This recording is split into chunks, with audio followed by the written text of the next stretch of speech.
ક્યાંક એવું મનાય છે કે આ ઈલુનો જંગ એ દિલીપ સંઘાણી વર્સિસ ભાજપના પ્રદેશ અધ્યક્ષ સી.આર. પાટીલ છે. એક તો ઈલુના શબ્દો મારા છે નહીં અને મારો કોઈ જંગ છે નહીં. હું તો ભારતીય જનતા પાર્ટીનો કાર્યકર્તા છું. સી.આર. પાટીલ અમારી પાર્ટીના પ્રમુખ છે. તો ભારતીય જનતા પાર્ટીના હિતના નિર્ણયો જ્યારે લે સંગઠન બાબતે તો એનું અમલીકરણ કરતો હોઉં છું. જેમ અમારા કેન્દ્રીય પાર્લામેન્ટરી બોર્ડે લીધેલા નિર્ણયો જે હોય એનું કે રાજ્ય પાર્લામેન્ટરી, તો જંગમાં તો હું વિશ્વાસ કરતો નથી. સહયોગ અને સહકારમાં વિશ્વાસ કરું છું. અને સહકારની વાત આવે તો એમાં મદદરૂપ થવા માટે જે કરવું જરૂરી લાગે એ કરતો હોઉં છું. આપ એવું કહો છો કે દિલીપ સંઘાણી વર્સિસ સી.આર. પાટીલ નથી, પણ એવું મનાય છે કે આપના જ થકી, આપના જ સહયોગ થકી પાર્ટીના મેન્ડેટ વિરુદ્ધ જયેશ રાદડિયા ચૂંટણી જીત્યા છે. તો શું આ દિલીપ સંઘાણી વર્સિસ સી.આર. પાટીલ ના થયું? કારણ કે મેન્ડેટની સરેઆમ વિરુદ્ધ ગયા છે દિલીપ સંઘાણી. પ્રથમ તો આની સ્પષ્ટતા કરી લઉં કે ઇફકોનો ચેરમેન હું હતો. ફરી વખત ચૂંટણી આવી. છેલ્લું અમારું બોર્ડ હતું 24 તારીખે. 24થી 30 તારીખ સુધીમાં ફોર્મ ભરવાના હતા. બોર્ડ પૂરું થયું તો બોર્ડમાં બધા જ સભ્યોએ કીધું કે આજથી ફોર્મ ભરવાનું શરૂ થાય છે. તો ફરી વખત અત્યારે જતા રહીએ 30 તારીખ સુધી પાછું ફોર્મ ભરવા આવું દિલ્હી. તો આજે બધા ફોર્મ ભરી દઈએ અને ચેરમેન તરીકે ઓનર આપીને બધાએ કીધું પહેલું ફોર્મ તમે ભરો, તમારી પછી અમે બધા ફોર્મ ભરીએ. પહેલું ફોર્મ મેં ભર્યું, બાકીના સભ્યોએ બધાએ ફોર્મ ભર્યું. એ દિવસ સુધી કે પૂર્વ કોઈ સમયે પાર્ટી તરફથી કોઈ જાતનો મેન્ડેટ કે સૂચના કે સંકલન કરીને ફોર્મ ભરવું આવી કોઈ વાત અમારા સુધી આવી નહોતી. એટલે જયેશભાઈ અને મેં ફોર્મ ભર્યા. તો ત્યારે ફોર્મ ભર્યા હોય ત્યારે કોઈ સૂચના ન હોય તો મેન્ડેટનો ભંગ કેવી રીતે ગણવો? જ્યારે ફોર્મ ભરાણું ત્યારે. ત્યાર પછી ચૂંટણી પૂરી થઈ, પરિણામ આવ્યું ક્યાં સુધી મને પાર્ટી તરફથી, ભારતીય જનતા પાર્ટી તરફથી ન તો સી.આર. સાહેબે કીધું છે, ન કોઈ સંગઠનના મહામંત્રીએ કીધું છે કે આ ફલાણા ભાઈને મદદ કરવાની છે, એવું મને કોઈએ કીધું નથી. તો મારે ભંગનો સવાલ તો કોઈ આવતો જ નથી. ત્યારે જયેશભાઈ અમારી સાથે ડિરેક્ટર હતા. બોર્ડમાં બધાએ કીધું કે આ બોર્ડ ચાલુ રહી તો આપણે અરસપરસ મદદ કરીને જે કંઈ મદદ કરવી. તો જયેશભાઈ ઉમેદવાર તરીકે નવા આવ્યા, તે પહેલાં પણ ડિરેક્ટર હતા ને સ્વાભાવિક ક્રમમાં કે ત્યારે ફોર્મ ભર્યું ત્યારે જ મેં કીધું ચાલો મારી જરૂર પડશે તો મદદ કરીશું, બાકી તો બિનહરીફ થઈ જવાના છીએ. બિનહરીફ ન થયું, પછી ચૂંટણી થઈ તો અમારી જોડે કામ કરતા, યોગ્ય કામ કરતા હતા તો સ્વાભાવિક મેં એને મદદ કરી છે. બિપિન ગોતાએ એવો આક્ષેપ કર્યો છે કે દિલીપ સંઘાણીએ અત્યારે જે શક્તિ પ્રદર્શન કર્યું આના કરતાં અમરેલીની ચૂંટણી જીત્યા હોત તો સારું હોત, તમને વધારે ખુશી થાત. બે વાત કરી દો, આમાં બે ભાગ પડશે. એક તો મેં કોઈ શક્તિ પ્રદર્શન કર્યું નથી. હું ચેરમેન તરીકે ચૂંટાઈને આવ્યો તો રાજકોટ પણ જે 35 કિલોમીટર એરપોર્ટ છે ત્યાં ખૂબ મોટા પ્રમાણમાં ભારતીય જનતા પાર્ટીના કાર્યકર્તાઓ, સહકારી આગેવાનો, ધારાસભ્ય અને પ્રેસ મીડિયા હાજર હતું. જે મારું બોલાવેલું નહોતું. કાર્યકર્તાઓ ત્યાં હશે પણ મને ખબર નહોતી. અને ત્યારે અમરેલી ગયો ત્યારે ભારતીય જનતા પાર્ટી તરફથી ભારતીય જનતા પાર્ટીના કાર્યાલય ઉપર મંડપ નાખીને આગલે દિવસે હું તો દિલ્હી હતો, ભારતીય જનતા પાર્ટીએ તૈયારી કરી મને અભિનંદન આપવા માટે ચેરમેન તરીકે આવ્યો. એટલે તો મારે ત્યાં કોને શક્તિ પ્રદર્શન કરવાનું હોય? કારણ કે એ તો ભારતીય જનતા પાર્ટીનો કાર્યક્રમ હતો, એમાં હું હાજર રહ્યો છું. બીજો કાર્યક્રમ હતો સાંજનો લોક અભિવાદનનો, જે મારા જન્મદિવસ નિમિત્તે હતો.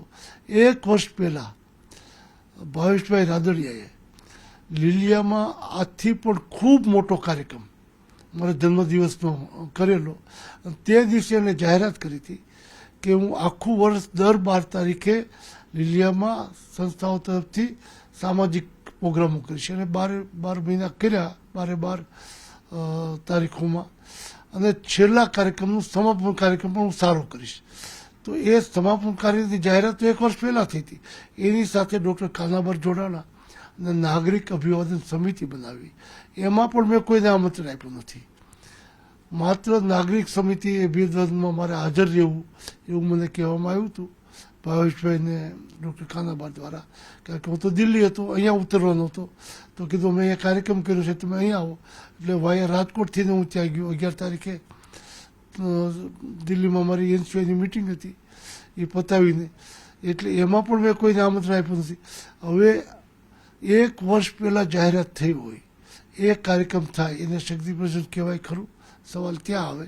અને શક્તિ પ્રદર્શનમાં હું માનતો પણ નથી, પણ બિપિનભાઈ આ ચિંતા એટલા માટે કરી હોય કે ગુસ્કો માસણમાં વાઇસ ચેરમેન છે, હું ચેરમેન છું, મારો નાના ભાઈ જેવો છે, અને જો સરકારમાં ચૂંટાણો હોત તો નરેન્દ્રભાઈની સરકારમાં કેબિનેટ મંત્રી હતો, જાજા વિભાગ હતા, તો સારા સ્થાને વધારે એને ઉપયોગી થઈ શકું એવા મતથી કીધું છે, સારા આશયથી કીધું છે. એટલે હું એનો આભાર માનું છું કે મારી ચિંતા કરે છે.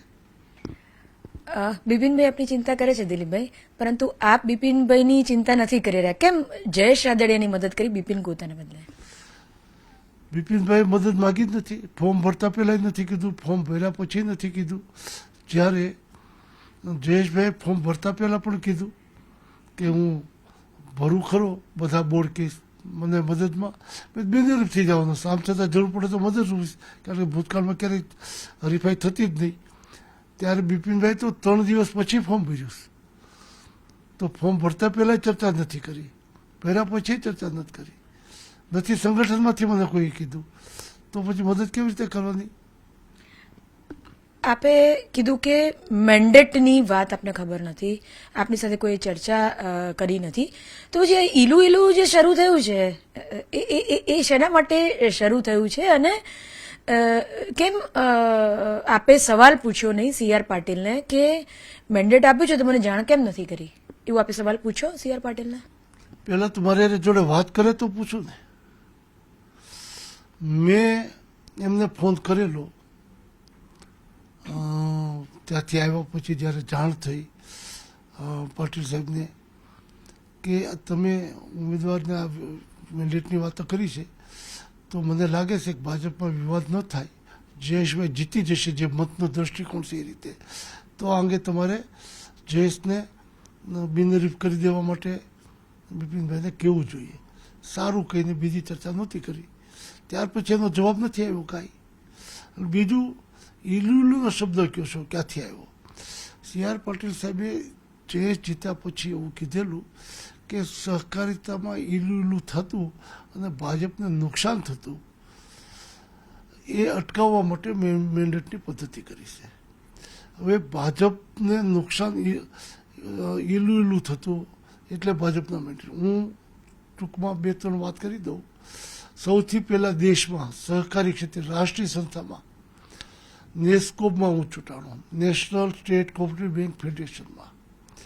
એ ચૂંટણી પછી મને 11 અશોક કાર્યાલય ઉપર મુરલીમનોહર જોશીએ બોલાવેલો. તરત કીધું જતા નહીં રહેતા, હું દિલ્હી ગયો ત્યારે, અને મારું સ્વાગત સન્માન મુરલીમનોહર જોશીએ કરીને એમ કીધું હતું કે એક વખત રાષ્ટ્રીય અધ્યક્ષ હતા એ, કે દેશમાં પહેલી વખત ભાજપનો કાર્યકર્તા રાષ્ટ્રીય સંસ્થાના અધ્યક્ષ બને છે સહકારિતામાં, એનું અમને ગૌરવ છે. તો એનો પહેલો સહકારી ક્ષેત્રમાં રાષ્ટ્રીય, ત્યારે અમે 3 થી 4 કરતાં વધારે આખા દેશમાંથી ભાજપના ડિરેક્ટરો નહોતા. આખા દેશનું બોર્ડ હોય એમાં 3 થી 4 જ હોઈએ અને હું ચેરમેન થાવ. ત્યાર પછી હું NCOમાં ચૂંટાણો, જે દેશની 8 લાખ કોઓપરેટિવ સોસાયટીથી એપેક્સ બોડી છે, એમાં જ્યારે ચૂંટાણો ત્યારે પણ અમે 4 થી 5 કરતાં વધારે ડિરેક્ટર જેમાં નથી, આજે પણ નથી. એમાં પણ હું ચેરમેન ચૂંટાણો. હું નાફેડમાં ચૂંટાણો વાઇસ ચેરમેન, ત્યારે 6 માત્ર ભાજપના ડિરેક્ટર હતા, મારી સામે એક ઉમેદવાર પણ હતા. ત્યારે સામેના ઉમેદવારને 2 મત આવ્યા, બાકીના મત મને મળ્યા. એક નટુભાઈ પીતાંબર પટેલ જે ગુજરાતના હતા એને સામે આપ્યો ને એક ઉમેદવારે. તો ત્યારે 6માંથી પણ હું ચૂંટાણો દેશ આખામાં, અલગ અલગ પક્ષના, અલગ અલગ રાજ્યના. અને ઇફકોમાં પહેલી વખત ચૂંટાણો ત્યારે માત્ર 2 જ જણા ભાજપના હતા. અને આજે એ કરતાં સંખ્યા વધી, ટર્મમાં 2 ખાલી જગ્યાઓ પડી એ ભાજપના લેવા, આ વખતે એથી વધારે લેવા. સંપૂર્ણ બહુમતી આજે પણ ભાજપની ઇફકોમાં નથી અને હું ચેરમેન બન્યો. તો આ ઈલું જો એક કોંગ્રેસ બીજા પક્ષ સાથેમાં કરતા ભાજપને ક્યાં નુકસાન છે આમાં? હું જે આવ્યો છું જેમાં ભાજપને નુકસાન છે ઈલુલીથી એમ કહેતા હોય તો ભાજપનો જ કાર્યકર્તા આવે એને એ દ્રષ્ટિકોણ જોવો એ વ્યાજબી નથી. એના કારણે મને લાગે છે કે આ ચર્ચાઓ વધારે ચાલી હોય.